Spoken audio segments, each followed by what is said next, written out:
Hola, fumadors de colilles, de carn. Què us anava a dir? Bon dia, que ara veurem una pel·li, sí, veurem un anàlisi d'una partida d'escacs del Gambit Black Mardimer, variant Gunderam. Val? És una partida curta, jo encara no estic entrant a sac en la teoria, val? Estic fent mini partides. Aleshores, en aquesta mini partida, és una miniatura de menys de 15 jugades, va seguir de la següent manera. Val? Defensa Gunderam, Gambit Black Mardimer, això és un Gambit Black Mardimer, defensa Gunderam, és aquesta jugada. I se segueix cavall E5 sempre també, podríem dir. Vale? El negre va jugar E6, això és normal. El blanc va jugar G4, això és normal. Alfil G6 també és normal. Hi ha línies en què va a E4, l'alfil, però no aquí. Dama F3, tot normal. I aquí anem a posar ja l'analitzador. Aquí el negre va jugar a cavall BD7.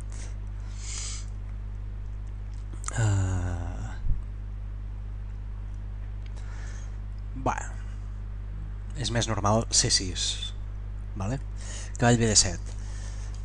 No sembla un error garrafal així d'entrada, val? Bueno, llavors el blanc va jugar dama per B7, vale? Perquè el peó penja, val? Per això havia de jugar C6. Bueno, va jugar dama per C7, per B7, coi. Hauria sigut millor, era millor cavall per G6, diu aquí, H per G6, G5 amb el pla estàndard, cavall D5,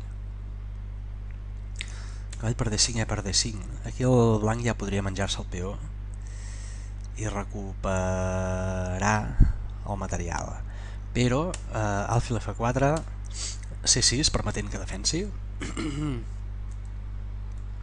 un roc llarg. I aquí diu que està una mica millor el blanc, i això és jugant com amb la línia Teichmann, no? És superior a la línia Teichmann. Això era superior. Bueno, qui sóc jo per contradir les coses, els anàlisis, tio. Total, anava per B7. Aquesta partida és una partida blitz, s'ha de tenir en compte, però possiblement no s'hauria deixat B7 al negre. Bueno, no és que se l'hagi deixat, però és una manera de jugar, anem a dir. Però és una partida de blitz, jugada el 2009, entre el meu gran mestre TC i un tal desconegut, Eina, vale? Blitz, per ICC, Internet Chess Club, això sí. I es titula El mal salt. Quin és el mal salt? Veurem quin és el mal salt. Cavall per cavall, cavall per E5, D per E5 i cavall D5. Aquest sembla que sigui el mal salt, vale?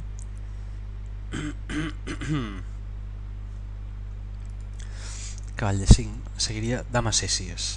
Aquí el tema és que hi ha una seqüència de jaques al rei i amb els alfils i la dama, i es queda bastant tonto aquí el negre. Cavall D5.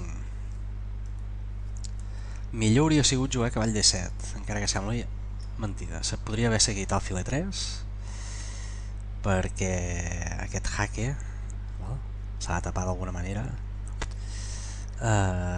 Torre B8 empaitant la dama, dama per A7, cavall per E5, dama 4 jaque, C6, alfil G2, dama C8, alfil D4, amenaçant el defensor d'aquest peó. Ara aquest peó està com, a part d'estar clavat, val?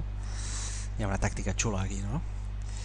Torre B4 amenaçant la dama se'n va allà on pot, cavall per G4 guanyant un peó, A3 perquè la dama vol estar a A4 i vol que la torre se'n vagi d'A4, torre per peó, un altre peó menys, dama A4, alfil per peó, bueno, està donant tots els peons al blanc, alfil per C6 jaque, rei de 8, dama 5 jaque, si tapa, bueno, podria tapar, per què no, però seguiria jaque.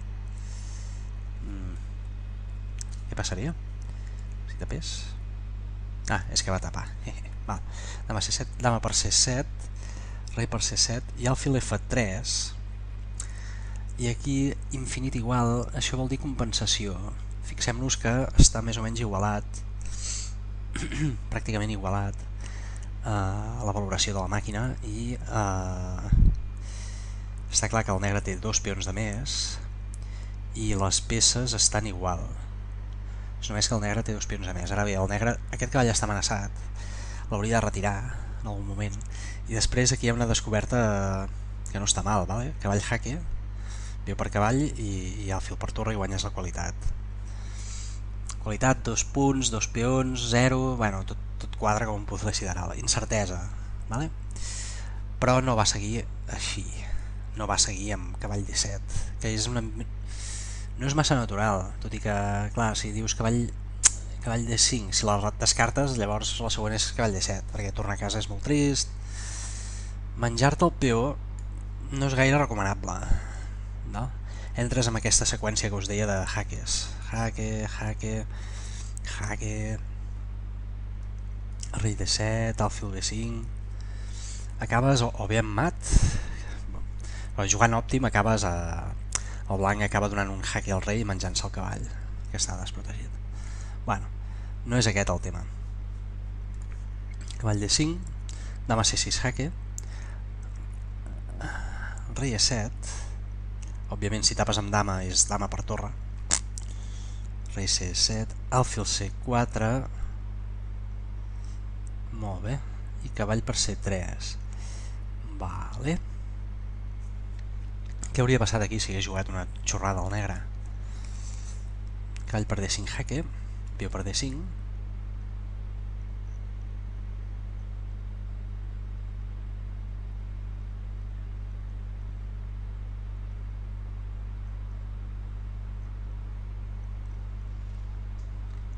b3, alfil e3, és que no sé, b3, ah, vale, b3, sí, b3, per treure l'alfil per aquí. b3, jo si vaig passant del tema em fan mat, no? Alfil a3, hasc, aquí ets de tapar amb dama ja, saps? Vull dir, no mola. El fin está cerca, arrepentiros de vuestros pecados, Aleshores, no va jugar qualsevol xorrada com h6, sinó que va jugar cavall per cavall, alfil g5 jaque, f6 i dama per e6 i és mat. És mat, el rei no pot marxar. És el mat no de les xerrateres, sinó té un nom aquest mat. Bueno, és val? A cascar-la, ja el buscareu. Llavors, alfil g5, si no tapes amb peó, què fas? Res, has de tapar amb peó. O sigui, aquí el mat està cantat, el cavall estava defensant f6 en realitat, val? Jaque no et queda altre i dama per peó mat. I ja està. Bueno, què hem après aquí? Hem après que en el Gundam estàndard, quan no et juguen c6, si et juguen cavall bd7,